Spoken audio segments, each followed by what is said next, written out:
പെന്തക്കോസ്ത് തിരുനാൾ ആഘോഷിക്കുമ്പോൾ പരിശുദ്ധാത്മാവ് നമ്മുടെ ഉള്ളിൻ്റെ ഉള്ളിൽ ആക്റ്റീവ് ആണോ എന്ന് എങ്ങനെ നമുക്ക് തിരിച്ചറിയാൻ സാധിക്കും? 3 കാര്യങ്ങളിലൂടെ നമുക്കത് മനസ്സിലാക്കാൻ പറ്റും. ഒന്ന്, ഉള്ളിൻ്റെ ഉള്ളിൽ നിനക്ക് സന്തോഷം അനുഭവിക്കാൻ സാധിക്കുന്നുണ്ടോ? എത്ര തിക്താനുഭവങ്ങളിലൂടെയും രോഗങ്ങളിലൂടെയും സഹനങ്ങളിലൂടെയും ഒക്കെ കടന്നു പോകുമ്പോഴും നിൻ്റെ ഉള്ളിൻ്റെ ഉള്ളിൽ ഒരു സന്തോഷം അനുഭവിക്കാനായിട്ട് സാധിക്കുന്നുണ്ടെങ്കിൽ നിൻ്റെ ഉള്ളിൽ പരിശുദ്ധാത്മാവുണ്ട്.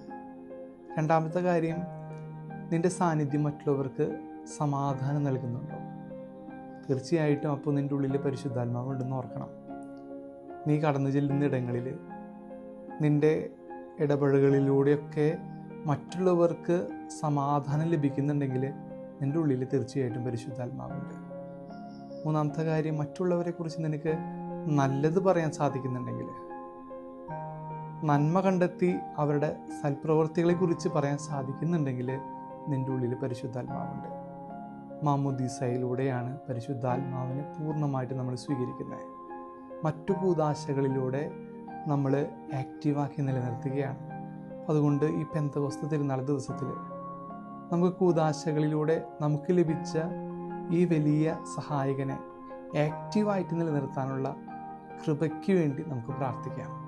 എല്ലാവർക്കും പെന്തക്കോസ്ത് തിരുനാളിൻ്റെ ആശംസകൾ നേരുന്നു.